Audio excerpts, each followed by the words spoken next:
தமிழெங்கும் தமிழரின் பிம்பம் உங்கள் TVI.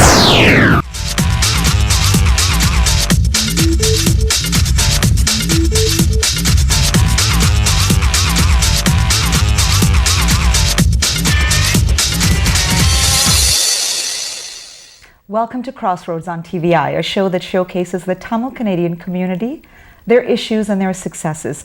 I'm your host, Manjula Salvaraja.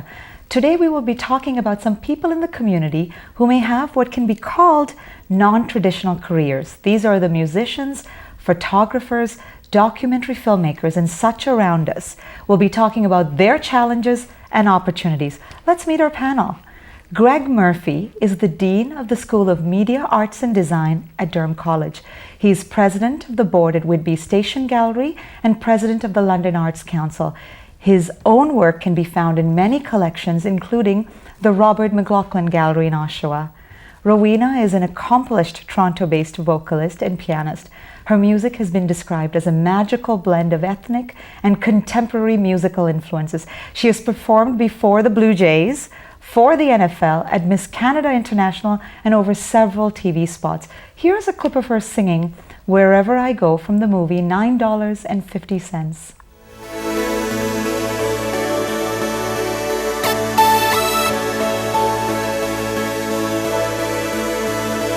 Wherever I go, wherever I be, I will always know that you're a part of me. A broken piece of my soul, a piece of never easy. You have always shown I'm a piece you'll keep together as one. Let's meet our other two panelists. Vipoositha Gnanenthra is a fashion photographer based in Toronto who has been published in several magazines, most recently OM, and does photography for a local modeling agency. And this is actually the cover of OM. She was the photographer that did this beautiful piece of work here. This is a magazine that's available at Chapters, by the way, for our audience that may be interested. Deep has been bringing comedy to our audiences throughout the world, from the UK through to Japan and Scandinavia. He also produced ROFL, a comedy show the National Post deemed a top 5 thing to do in Toronto. He's currently developing a sitcom. Welcome to the show. You're a very bright, sort of energetic lot. You pointed out I'm a non-traditional Tamil. Non-traditional Tamil. Good to have you here as well, Greg. Nice to be here. So my first question is for you. Now, you've been an educator and an artist for a long time. And in the time, let's look over the last decade. Do you think that the sort of opportunities and challenges that independent artists have and face have changed dramatically? Yeah, they're probably the same thing. As artists are able to promote themselves, you find more people entering into the art field or becoming known. You know, they're self-compelled. The interesting thing about it, I think, is that a lot of young artists think that it's the marketing that's going to compel their careers, and the reality of it is, and I think the other three guests will bear me out here, it's actually the skills, it's the content you bring. So if you're very good at what you do, of course people have to know where to find you and they have to know who you are, so there has to be some promotion, but really if you're good, people will come looking for you. Once they know how to find you, they'll come looking for you. Roveena, I see you nodding. Yeah. No, very, very true, Greg. I think marketing can help you to some level, but I think in my case, the music should speak for itself. So if people like what they hear, they will seek you out and then share what they enjoy listening to or looking at or hearing. So absolutely, 100% agree. So let me take that a little bit further. I'm curious, actually, about your own experience within the South Asian community. I mean, when you started out doing what you were doing, what were some of the sort of the perceptions you ran into? I mean, I don't know. I mean, for me, making music is a lot of fun, but I think in the community there was an expectation that I should be doing more traditional type of music.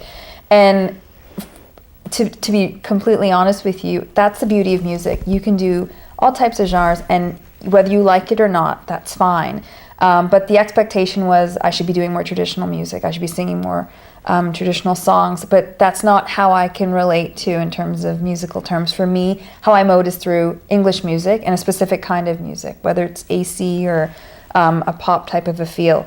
So initial standing was, okay, we're not really sure where this is going, but I think the proof is in the pudding. So when people start to hear what I can do and they start to see that I was gaining some traction, I think I started to get a lot of fans that way. And I have a great community that supports me 100%.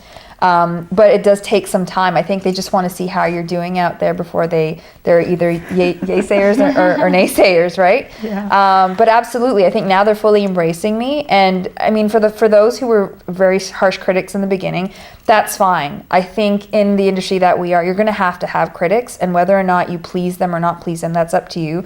For me, I'm not doing this to please critics. I'm doing this to please myself and perhaps please the audience members. So for the audience that tends to love or embrace the music that I make, that's fantastic. And that's really what I'm striving to do, right? So yeah, I think that's sort of been my experience initially. That's interesting. And Vipoositha, taking over from that, I mean, you have an interesting story, because when we were talking out there, you mentioned that you were actually, before you got into fashion photography, you were on track to become a doctor. Yeah.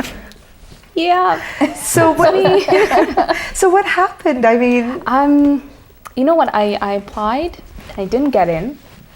And then my parents were like, why don't you go abroad, Ireland, the Caribbeans, and do medicine that way? And at that point I thought, I don't want to leave home. I love my family. I didn't want to go.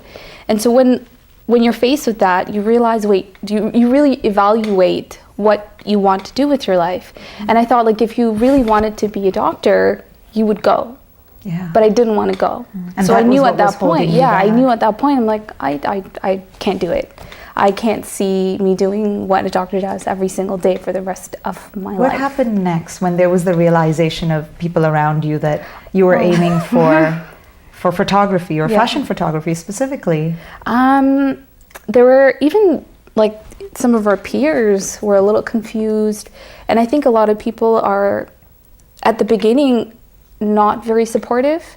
Even some of my family members weren't too keen on me becoming anything but a doctor. And at the time, photography is not a profession that we strive for in our community, because it's not what we think makes money. We think doctors, lawyers, and engineers make money. So here's this little girl that comes out and says, hey daddy, I'm not going to be a doctor anymore. Sorry for saying that I will be for 25 years of my life, but I've changed my mind now. And it was a shock to them. And I understand, because it was very hard to take in. And there's this girl who wants to do a profession that they have no idea about. They don't know what fashion photography is. And they probably think it's other types of photography that I can't say on air, but I had to educate them, right? Slowly, and it was tough. It was tough. Interesting. Very. So are there ways that, I mean, Deep, we'll get you to kind of step in here and tell us, are there ways that you feel the community has actually helped, having that relationship with the community, the larger South Asian community has even helped? It has, absolutely. I mean, a lot of times the South Asian community are the ones that step in and say, hey, you know what, we haven't seen you here. We're going to create an event for you to be able to showcase your skill. We're going to come up with a way for you to get out there. And they do it without really even bothering to see, are you out there in other markets? Are you doing anything else? It doesn't really matter to the community. The community is just like, well, you're not here. And if you're not here, we want to see you here. We want to support you in that way. So the community can be really great in that fashion. Okay. But much to what everybody else is saying, there is still that perception sometimes that it's not something that we really understand. Maybe it's just a fad. Maybe it's just a hobby. Yeah, we'll support it for a while, and then we'll kind of see how it goes. Why do you think that is? I don't know if anyone has why do you think that is, that there's, the sense I get from talking to different artists is that they might actually have, if someone 19 stands up in either a Tamil Canadian household or a South Asian household and says, I think I'm going to become a documentary filmmaker, I think there'll be raised eyebrows. Do you think so? And why do you think that is? It's because it's the unknown. It's not a defined career that's been established for years and years, like doctors. Not in our community, Not in our at least, community, yeah. at least, yeah. Well, I don't think it is anywhere. I think that any parent who hears their child saying, I'm going to go and hang my shingle out and hope I make some money occasionally, they just don't like to hear that. I think this could actually be a larger, I think it's a universal issue. You're absolutely right. I mean, it's not just within our community. I think it's just all around. It's just career streams that are not traditionally seen as with strong foundation, right? So it's very it's not it's risk taking. But they don't have a reliable paycheck. They don't Exactly. have a career pathway Yeah. that you can map out. You can't say, well, I know I'm here now, but pretty soon it'll be just like Peter Jackson. Here's how I'm going to do it. And that's just not a known pathway. And No, but parents you know don't like that. what? Sorry, I didn't mean to cut you off. But in other communities, I think there are more artists who have made it. And so when a child comes out and says, "Hey, Mom, I'm going to be a documentary filmmaker," they're shocked, but they're not totally Because there are people that angry. have done it. Yeah, within- because they've seen it. They're like, "Okay, well, it's possible, but sweetie, like, really, are you sure about What are the that?" chances? Because there are so Yeah. many of them out there, right? So it's more of like, I think it comes back to it's a gray zone, it's unknown, because they're not familiar with what that career path looks like. How are we going to get there? What's the stability attached to that career plan? I think that's where the uneasiness comes in, whether it being, musician, documentary filmmaker, fashion photographer, or comedian, right? So. Yeah, well, if you think about it, everything that we do is fun. And I think also there's a certain suspicion about someone that says, I'm going to do a career where every day I get up and I make folks laugh. It's not always fun. Yeah, it's not always fun. But the product is fun. True, Yeah. yes. And you talk to anybody in the arts and they'll tell you there's a lot of heavy lifting before you see that finished fun product, that performance or that object. And I think that whole piece of it is lost on a general audience. I don't think it's just within your community. I think that generally people think, I could do that because I'd love to just have fun and have a laid-back lifestyle. They don't realize how hard it is. I think the same thing actually goes not just to the arts, like careers in the arts. I mean, I look at my dad, who's a biostatistician, right? Now that's a funny career. That's absolutely, it's fantastic. They make lots of money. But the thing is that when he decided to go into biostatistics and epidemiology, even to this day in India, that's still considered pseudoscience, right? And so as a result, there's a lot of people out there that actually kind of look at this and say, that's not a real job. Now, my dad's extremely successful, right? And they looked at him the same way. And it was kind of funny because he actually became very supportive of some of my decisions, simply having gone through that and realizing, you know what, you're kind of going through the same thing I did. Now, his initial reaction, of course, was, "Hey, that's not a real job. Come on," right? But after a little while, he kind of sat there and said, "You know what, give it a shot. It's all good. We'll see what's happening, but don't give up your day job, as it were." Sound advice, but some people, you really need to go all in. And I think that's a big part where a lot of our parents, a lot of the community, they don't understand going all in. They don't understand not having the safety net, because it's really a matter of, you come over here, a lot of the first generation people, they have nothing.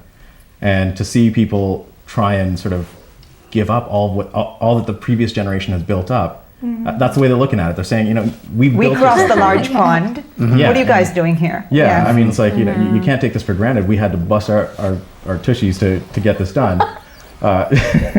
Really trying to censor Literally myself too, here. right? Literally. Yeah. But I mean, it's really tough to sort of watch somebody that you've supported to a certain point suddenly go, you know what, I'm going to leave your support behind, but I'm also not going to use those skills that you've been coaching me on, or that I've been coached on in the traditional fashion, and I'm going to do something completely not understood. That's funny. I do think that I think being first generation, or being that generation that did cross that large pond and have to make these sacrifices to get here, and perhaps do jobs that they didn't love, that might have been in their minds tedious or menial. I think that defines what they want their children to do. I mean, that could be part of it too. Or not do, exactly. Yeah. That could be part of it too. So I'm curious if any of you have had the experience. I had a pre-interview with another artist before this. I was just, getting some feedback on this topic. And I kept hearing stories about independent artists who were sort of trying to forge a career. They would go to weddings or whatever social functions and say to people, well, this is what I do. And they'd get no, really, honey, what do you really do? Right? Do you get any of that? All the time. All the time. And there's some truth in it. I mean, being an artist of any type is difficult. It doesn't make a lot of money because a lot of people want to do it. As I said earlier, there's a lot of people now who can market themselves, and it takes a while to cut through that crowd to find out who's doing something well. And it takes a critical ear and a critical eye, and it takes a bit of experience to be able to tell somebody who's mediocre from somebody who's very good. So in the meantime, while you're trying to move through that mediocrity, you're not going to make much money. And I think that's true in sports. I think it's true in music and theater and film. It's true certainly in comedy. We talked about that earlier. Indeed. Fashion. I mean, it's you know, all of these fields. It's very attractive to people. They want to go out there and somehow make a mark and have fun with their lives. You know, do something not just meaningful but something enjoyable. And so at the early part of your career, I think you're going to have to do more than one thing, or you're going to have some type of government or community support. So. Actually, that's a great transition because I'm going to have you answer this question before we go to the break. Okay. Right? So, you know, I mean, you're the president of the London Arts Council. Yes. You are also the president of the board of the Station Gallery in Whitby. So you are an advocate for the arts, right? I am indeed. And I'm just curious, how do you think communities in cities, and what can they do to support that community of artists? It's a complex question. It's a complex idea. I think that a community that is very smart supports its artists because it makes it a more livable community. I mean, you know, we've spoken, you know, earlier, let's say, about your dad, who was in the medical field, and he can choose anywhere he wants to live. So he can choose Oakville, or he can choose Brampton, or he can choose Oshawa. He's going to choose a place where his children have the most opportunities. They have this full toolkit, and that's the cultural toolkit and the athletic toolkit and the educational one and so on. And if it's missing a piece of that, it's not going to make it. So a community is smart if they feed their cultural engine as well as all of those other engines they have that make a full community. And how can they feed that engine? Well, part of it is building galleries, and it's creating pathways for people to go into those galleries. Education programs for young kids support art in their schools, and their elementary schools and high schools.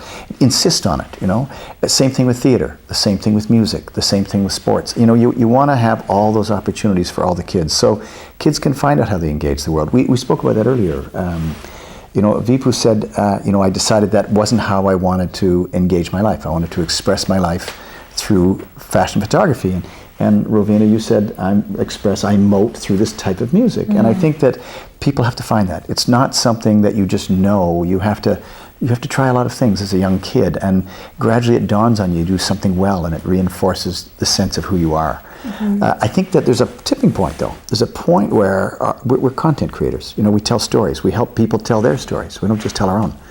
And there's a point where an artist has to be instrumental in building the community. So the community creates an environment where an artist can flourish and become successful and start their career. But when that artist reaches a point of confidence and competence, they have to help build that community and bring it together. I think so they have to put back. It's even more than put back. It's not even put back. It's amplify what they've learned. They have to do something exponential with what they've been given. So they become the educator. And they become the community builder. You know, when we're talking about community support, I think that the communities need the support of the artists in order to flourish. That's a nice way to put it. Well, I think that's leaving on a good note, and we'll be coming back very shortly. We're going to take a break now. You're watching Crossroads on TVI with Manjula Salvaraja. Welcome back to Crossroads on TVI with Manjula Salvaraja. We're having what I would call a very spirited discussion about the opportunities and challenges for artists in our community. So, you know what? I know that this is going to come to me at some point. Whenever I have a panel of guests here, the calls that we get are usually, well, I didn't really hear more about what that gent was saying or what that lady was saying. So I think I'm actually going to go through and get a bit more information so we get it out of the way and get back into the debate, right? So I'll start off with you, Greg. Tell us sort of what's going on at Durham College. What's available for people within media arts and design, which is the department that you head? It is. It's a school of media art and design. We have right now 15 different programs that students can choose from to go into everything from PR, journalism and advertising, you know, right through graphic design, multimedia, web design.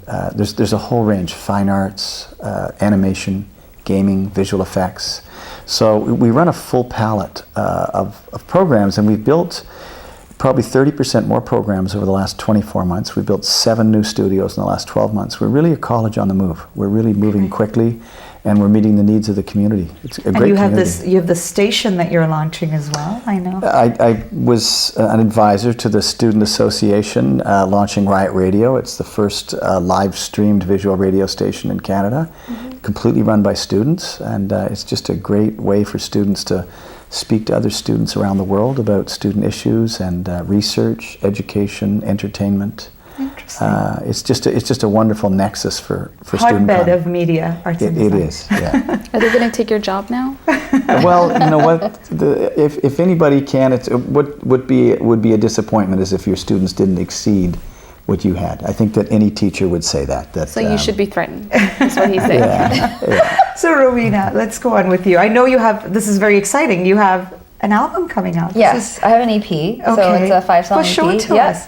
It there you go. Roveena Perfect World, is that Yes, what it's called Perfect World. It's a 5-song EP, and it will be out on October 16th on iTunes, iTunes, Amazon, all the major online retailers. If you want a physical copy of the CD, you can order it through my website at roveena.ca. And yes, it's been a project in the making. And this is your first. Yeah, it's my first official EP. Yeah, a lot of blood, sweat, and tears have gone to it. I have a great team that's been supporting me throughout the whole process, and a great community that's been also supporting me and anxious to have this release. So What does it feel like? I mean, you have it in your hands. What was it like when you held that first? it was weird. I mean, when it came in the boxes, I looked at it and went, this doesn't even look like me. But no, I mean, it's a weird feeling. It's almost bittersweet because you have the safety net of recording the album and being part of the process of, okay, the songs and how everything sounds. And then when you get the finished product, you're like, okay, now I'm going out into the world. It's kind of like when you graduate from university and you're thinking, okay, now I'm in the world. It's reality. What am I going to do, right? So it felt exactly the same way where I got this and went, okay, now it's actually going out there and promoting it. And, you know, I'm lucky that I have a lot of people that are asking about it and wanting to buy copies already. So it's a great feeling, but it's also a little bit nerve-wracking because you are putting yourself out there. I'm sure there are going to be people that might not like it, and there are people that might love it. So it's really your musical taste and what you're going to embrace, right? So yeah, it's a bittersweet feeling, but it feels good. It feels good to be done, and Congratulations. thank you. Yeah. Thank you. So Vipu, let's talk about what you've been doing over the last while. Awkward. Come on, you gotta talk. This is beautiful, by the way. Thank you. Yeah. Thanks. We had a great team, though. So I am a fashion photographer. It's still a little difficult to say it, though, but I'm a fashion photographer. Why is it difficult to say? I guess because I feel like I am still learning so much, and I feel like there's still a huge hurdle to overcome, and there's still mountains I need to climb, and I'm just like at the tip, and it's just a long way to climb, and I feel like maybe I shouldn't be saying that I'm a legitimate fashion photographer. No, you should say, because you are. Thanks. But yeah, Because you are. there's still that struggle, but maybe in a year I'll be like, yes, We have I'm a evidence right fashion there that you- photographer. Just there's evidence No sitting one, right no there one that you needs are. to know the struggle. If that's how you identify yourself. I myself identify myself as a recording artist, and if that's who I see myself, that's how others should be seeing. And if you don't Yeah. claim that territory, no one will give it to you. Exactly right. You have to No, command it, right? It's not that I don't claim it. I think it's just I feel like there's still so much I need to achieve, and maybe that's what's holding me back. I mean, I'm proud of what I'm doing and what I'm going to be doing. It's just I think there's a little bit of reservation in calling myself a fashion photographer, even though I am that. Yeah. It's still a little. But how do you define success? I always come back to this whole point of you might not think that what you've achieved is great, but it's great, right? And others might not think so, or they might. But how do you define success? So I think it's hard for you to say, you know, meekly, I'm a fashion photographer, because you are, right? You know, have to this is just a think really about it, good right? question. I've run into a ton of people that have this as well. I mean, Deep, at what point did you feel like, yes, I am a comedian and I'm not just... I'll be honest, I was exactly like you. It took me a few years before I really realized, oh my gosh, I can actually say that I am a comedian. And I think what really, there was a few things that really kind of kicked it off for me. One was the first time I went on tour, when I realized, hey, wait a second, there's people outside of just, you know, there's this small group of people that shows up every week that actually want to see me. Yes, that's what it is. You know, there's people who are actually asking for my work to be seen, that have never met me, have nothing to do with me. There's no sort of personal connection whatsoever with these people. And you suddenly feel like it is a professional gig. You feel almost like a consultant or something like that, where somebody is hiring you to perform services. And that gave a bit of sort of verisimilitude to it, as it were. You know, you kind of sit there and you say, you know, I crack jokes, But then when somebody actually really ponies up the dough to say, no, you know what, you are a comedian, you're kind of forced to face the reality and say, you know what, maybe I am.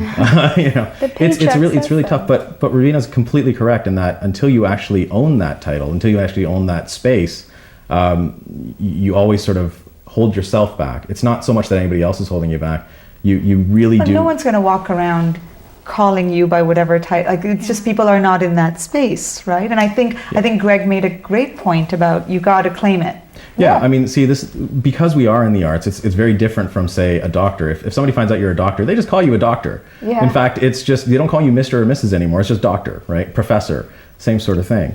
Nobody's going to go up and say, well, hello, photographer Vipoositha. You know, it's not something that people But we say. were talking about, going to an event and then someone asking you, oh, what do you do? And then you blurt out what you do and they're like, no, what do you really do? I haven't had that experience where someone comes up to me and says, well, what do you do? I'm like, well, I'm a recording artist. And they're like, oh, tell me more. But I think it's because I say it with conviction. I say, yes, I'm a recording artist. And I look them straight in the eye. And then they look at me and they say, oh, okay. Actually, I think I've seen your work. And they start to realize that they're piecing it together. Now, mind you, that comes with the territory. There is some familiarity with what you have to do. But I think if you stand there and you say, I'm a fashion photographer, I don't know. I would look at you and say, that's amazing. Tell me about what you do. I think it's like I'm used to saying it with my friends, and when I meet people one-on-one, I'm like, yeah, this is what I do. But I think to say it to like a larger audience, however large it may be, I think it's, that's why it's like, So while the rest, we'll put some time aside when they can actually convince you to do this. I don't think they're going to let This you is leave. therapy, actually. We're doing so they're gonna Yeah. leave and own it. I completely agree, though. Greg's right. He's like, you have to claim it, Yeah, right? Yeah, I completely agree that it's very different to say, this is what I do versus this is what I am. But this is Yeah, who I am. Exactly. yeah, and that's how I always position it that way. So Vipu, let me get back to before we sidetrack on this lovely topic. Therapy session. All from a place of What's love, in the dear. horizon? I mean, you've done this cover. Are you? I mean, I know that you work for. You also do some freelance work for a modeling agency in I Toronto. work with a few in Toronto, and I do a lot of their work with their new models. But there are a couple of projects. But the thing with the fashion world is you can't shoot and say, hey, take a look at my work today. You have to wait till it's published. Then it's like, oh my God, look at my work. It's amazing. But until then, you have to be quiet. Yes. And even though you have like 5-6 projects on the run, it's like, what are you doing? Just shooting, a couple of projects here and there. It's like, what are you shooting? Just a couple of hot models. That's all you can say. So, but there are a couple of cool projects coming up, and I'll update everybody. But I wish I could be like, oh my God, this is the concept. But I can't. So Deep, what have you been doing lately? Is there anything? I hear that you're working on a sitcom, perhaps. Yeah. Well, actually, I just got back from being on tour, so I was in Australia for a bit, and it was a little bit of a whirlwind tour. And I do have to say a huge thank you to the folks out in Australia who brought me out there and just supported everything. A fellow named Darren Sanders and his club, the Laugh Garage. They're actually the very first club overseas that I ever performed at, and here we are 14 years later, and they're still just bringing me out and saying, hey, you know what? Take the time, get up here because we love you. It's an amazing feeling. So I've been on tour a lot. I'm working also on settling or sort of getting a tour in Russia set up. So this would be my first tour of Russia. We'll see how that goes. I don't even know if anybody would really understand English comedy there, but you know what? Gonna give it a shot. I was actually approached a couple of months ago at a wedding of all places by a producer out in Montreal who said he wants to work with me on developing a sitcom. So I'm working on putting together the series Bible for him right now. And a lot of good things are here. So let's get to this topic of because I think a couple of people have brought it up here. We are going to talk about marketing next after this. The challenges that you run into when it comes to funding or supporting yourselves. I mean, I think I've heard stories about, the example I have is a documentary filmmaker I met who said, I spend a lot of time doing corporate videos and wedding videos, but that pays the bills. But sometimes I'm concerned that it affects my brand or that I don't have time to do the creative work anymore. So I'm going to start off with you, Greg, because you must hear this from your colleagues, from your students. You know what, you hear it from at every level. I mean, there's a sort of a saying in Hollywood that a lot of people get a project funded, and And then the backers will pull it when it's 90% complete, knowing that the person who has everything in it, their heart and soul in it, the artist, will mortgage their house again to finish the project. So this isn't unique to people at an introductory level. I think that, you know, there's a point where you're creating something new that hasn't been tested. When we talk about careers and how difficult it is in your family or your community to convince people that this is a good career, it never stops being difficult to convince people that what you're doing that's never been done before, that's creative, is good to finance. It's not like financing, a building, or it's not like financing, a piece of software that you can demonstrate its function. You know, I can just imagine you saying, I just need 6 months to be able to write a sitcom, and how that would go over with backers. They would say, and tell me how that works out as an asset. Or you trying to say, well, I've got this project I can't tell you about, but if I had some support, I'd be able to really knock it out of the park, and so on. Same thing with recording. So those things continue, and I think that's sort of the heroism of an artist of any stripe, is that they stay with it and they believe in themselves. Going back to what we just spoke about claiming your territory. If you don't have the confidence in yourself, no one else will. And I think you've got to have the confidence when it's really tough and you're doing something that hasn't been published yet, and you're really in the weeds waiting to, send that thing forth, whatever that is, whether it's a performance or an object or what it is. On top of that, though, in terms of funding for yourself, I mean, Canada is actually pretty good in terms of funding for the arts. It's not the best out there, it's not the worst out there, but it's not bad. And there are a lot of things out there, but I think that one of the things I've noticed a few years ago, I worked in animation. I used to work on getting funding for animated series and whatnot. At this point, I realized that there's people who have actually built up a whole industry around getting Canadian funding, and it's almost a little disheartening for an individual coming out there. First off, it's really difficult to find the information on what's available to new artists or to professionals in these industries. It's really, once you do find out about them, you're going up against some very stiff competition, and a lot of times it's reputation that carries you through. So it's a real challenge, but then there's this sort of farm industry of people who go out there and essentially write the applications and sort of charge you to write the application on your behalf. And when you're going up against these people who are professionals, who know the industry, who know the key players who are making the decisions and sort of working that, as it were, as an individual going out there, it's really, really tough.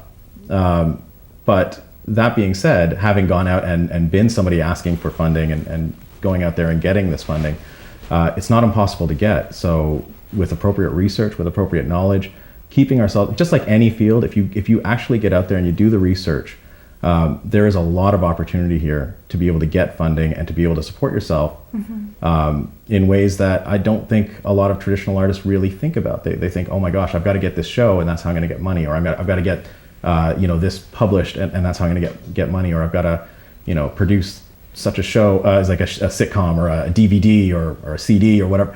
And yes, those are all excellent traditional ways to get it, but there's a lot of other funding opportunities out there that people are just not aware of. But you said something really key in there. You talked about how once you have a certain reputation and you have a certain quality, your content is developed to a certain level, then you can compete. And it goes back to what I said earlier, the best way to market yourself is be good at what you do. Right. And then those funders will feel pretty confident they can make a living finding funding for you. Right. And the alternative at an earlier stage, and I think some people watching this show are going to be in an earlier stage where they're not going to be able to get confidence from somebody who's raising money. They're going to have to find their own money, and they're going to have to go to the arts councils. And I would encourage people to go to these arts councils. They're civic, they're local to a community. They're provincial, the Ontario Arts Council. They're national, the Canada Council for the Arts, and they are available. And you're right, it's not the best funding in the world, but it's not the worst, and it's available to everybody. And there's arm's length juries that review that. You're reviewed by your peers. So whatever field you're in, musicians are reviewed by musicians, and photographers are reviewed by photographers, and so on. So it's a fair system, and it's one that at the early stages people can find funding on their own for. That's actually new information to me. So that was somewhat new to me. That's good to know. So Vipu, I'm going to let you have the last word in this segment. I mean, what are some of the challenges you run into with trying to do this portion of your work that's creative, and then the portion of your work that pays the bills? Well, I like my full-time job is fashion photography, and you're trying to push it always, but then I have to do wedding photography to pay the bills. Not that I don't enjoy wedding photography, but in small doses it can be quite enjoyable. But as soon as you start doing, say, 10, 12, 15, 20 weddings, it cuts into that time where you should be focusing on your actual career and what you want to do in the future. So in terms of time, it does affect it. I try to incorporate fashion into my weddings. At least that way I'm still, to some extent, trying to pursue one career. And the other thing is I could work, I can waitress, I could do other jobs, I can get a full-time job somewhere, but the reality is I'd rather be doing that strengthens my skill in photography through weddings. And I'm sure the brides love that too. Yeah, who doesn't want to be a fashion model for the day, right? And I try to bring it into my weddings. So that's a nice way to bridge that. Thank you. So we are, you're going to stay with us. You're not going to go anywhere. You can chat amongst yourselves, which I know you will. We're going to take a break. Stay with us. You're watching Crossroads on TVI with Manjula Salvaraja. Welcome back to Crossroads on TVI with Manjula Salvaraja. We've been having a fabulous discussion about artists in our community and sort of the challenges and opportunities that they run into. So let's get to this question, which I've been meaning to ask Greg for a while, and I'm going to get everyone to comment on this, is the value of formal education. I thought I'd put it to you because you are the dean of a school. I'm a formal educator, yes. Okay. It's just, I mean, you look at artists and you think, do I move forward based on building experience, or should I sort of incorporate a portion of formal education into that? And I'm curious to hear your thoughts. In media art and design of any type, I go back to, if you're good at it, people will find you, people will want what you do, they'll want to hear you, they'll want to watch you, they'll want to have your artwork in their home, in their museum, whatever that is. Now, how do you learn the skills at that level? The easiest way, certainly in this country, is to go through a formal education. You're going to get basic skills that have been tried and tested. You're going to understand the history, the esoteric language within that field. You're going to make contacts that are really valuable for you starting out your career. You may even get some type of field placement in your career. Absent that, I don't know how you would get those skills. I don't know how you would go out, unless you have it in your family. If you grow up in a home that is a musical home, which you did, and you were able to access that, but not many people have that available to them. So most people say, I want to do this. Now I've got to learn it. Where do I start? And I think a formal education is a great way to start. We've got so many forms of it. We've got so many ways of getting a formal education. So, anyone else have any thoughts on that? Sorry, no, go ahead. Oh no, I was going to say. For me, obviously, my formal education was actually in math and computer science. Had absolutely nothing to do with comedy. It's, yes, math jokes. Trust me, I've tried them on stage. Not so funny. But you just don't know that. My favorite joke as a kid was, how do you catch a mathematical rabbit? You sneak up on him. What? And that's exactly the reaction I would get. Yeah, not getting. So you were saying about formal. Not getting that. But yeah, no, formal education. The funny thing is that it even though my education had nothing whatsoever to do with comedy, it's exactly the same thing. A lot of these contacts and whatnot are out there now doing things that actually open doors for me. So when I first started doing conferences in the conference circuit, a lot of times, as a performer, I was like, how do I get in there? How do I find that out? And people that I knew that were professionals in the area were putting up conferences, like medical conferences, science conferences, like whatever it might be. They said, you know what, we need entertainment for that. And I know that you're a comedian. I've seen you perform. I think you're good. We'd like to hire you. And I leveraged those contacts like you wouldn't believe. And I wouldn't have had those without a formal education. That being said, I also have the fallback, which is great. Having that safety net allows me to take a lot more risks. The first time I ever went overseas to perform, I took that risk and I said, you know what, I'm going to do it on my own dime, knowing that I'm probably going to break the bank just trying to do this, knowing that really if everything fails, I can come back and still have a career somewhere else. It's a safety net that you don't necessarily need, but it is certainly handy. But a lot of people ask me about formal education for, say, Second City. They have classes on That's what I was actually thinking of, yes. Yeah, stand-up comedy and improv. a lot of great stuff there. People constantly ask me, like, is that something I should do if I want to get in the field?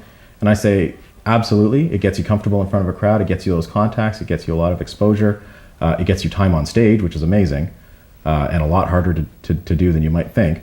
But more than anything else, it's, for what I do anyways, and I think for what all of us do actually, is you have to be able to look at yourself and understand what you need to bring personally to the craft. Yes. It's almost like you have to, I think what I'm hearing from you is that you sort of have to see, like just like you said, that Roveena grew up in a musical household, so she had that. But if you plan to be a recording artist and you don't have that, then you have to find a way to get that missing piece of the puzzle. Well, So like for me, sorry, like because I didn't have, like going through, life science and then saying, hey, I want to do 180 and do arts.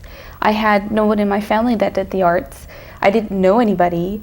And so for me, it was very difficult to get into the industry. Heck, I didn't even know I could get into the industry. And then randomly I saw a friend who was shooting models and I was like, oh my God, congrats, like good job. That's great to see South Asians doing this stuff. Then he kind of coached me on what I needed to do. And mind you, all the knowledge I've garnered has been through books, reading, a lot of reading. I've met with industry, like I've just reached out to them and said, hey, can I poke your brain, let's have a coffee. Coffee's on me. And, I'd ask them a bunch of questions.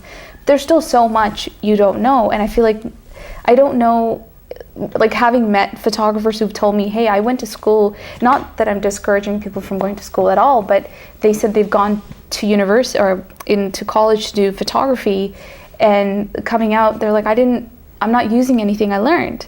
So it's a little confusing for me, because as someone who did a formal education, I'm like, wait, should I have gone to, Durham College for photography? I don't know. I'm hearing that I shouldn't have, and that experience, actually, you gain more through experience than you would through formal education. I think it's a combination of both. I think I myself have a formal education as a background, but I think having that plus the talent skill that you have makes you more of a well-rounded person. And having that formal education piece helps you network with industry folks. So maybe you were able to get to that level of networking because you had that formal background, in terms of not specifically in photography, but because you had that life science background, you were able to develop a disciplined skill set of networking with other like-minded people, right? So I think, I don't know, for me, I definitely don't discourage, I encourage going to school. I don't want to say the wrong thing here. Yeah, I definitely encourage going to school, getting a formal education. For myself, I didn't have formal education in music per se. So my degree, I have a minor in it, but it wasn't a full-fledged degree in music. But in the musicianship side, I think, especially nowadays, a lot of the youth, they're getting caught up in, how many likes do I have on Facebook? How many Twitter followers do I have? I think it comes back to what Greg has been saying. It comes back to the proof is in the pudding. Yeah. So for me, I literally just sit there and I practice. People are like, well, did you go to school? Who taught you how to sing? Who taught you how to play? I'm like, at the end of the day, regardless of it, the content becomes the key, regardless of how much you can. So, and I hate to have to say this, and I always say this to my panel, and I get this. We're at the end of the show. So we'll have to have you on again. I say that to everyone, and perhaps have a call-in show next time so you can answer questions from people. Would that be? That'd be fun. That would be fun. Sure. I know you'll have a lot to say. So thank you all for joining us. It's been such a pleasure. Thank you for having us. Awesome. Yeah, it's been such a pleasure. Well, folks, that's the end of our show. For our final words, we're going to leave you with that video of Roveena again singing Wherever I Go from the movie $9.50. Thank you all for joining us. You've been watching Crossroads on TVI with Manjula Salvaraja.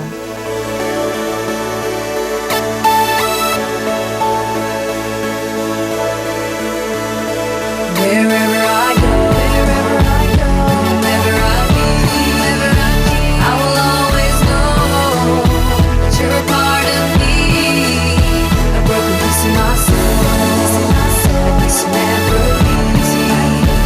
You have always shown I'm a piece you'll keep together as one.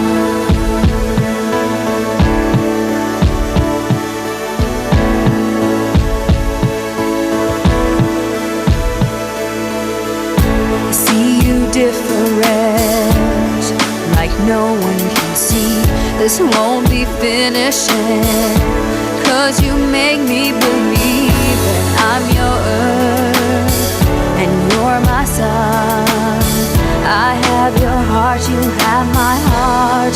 Together wherever I go, wherever I meet, I will always know you're a part of me. A broken piece in my soul, a piece you never leave. You have always shown I'm a piece to keep. Together as one.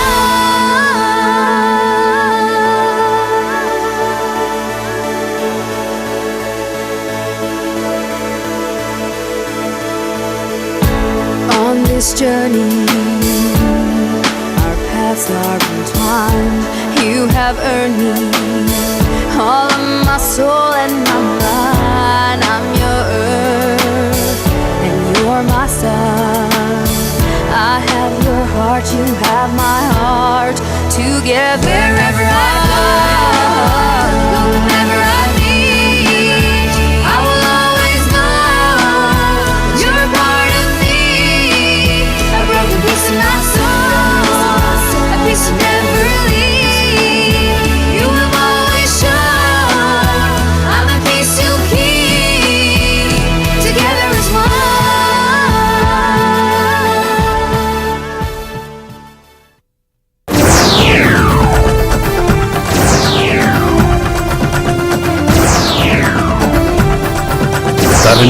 தமிழரின் பிம்பம் உங்கள் TV.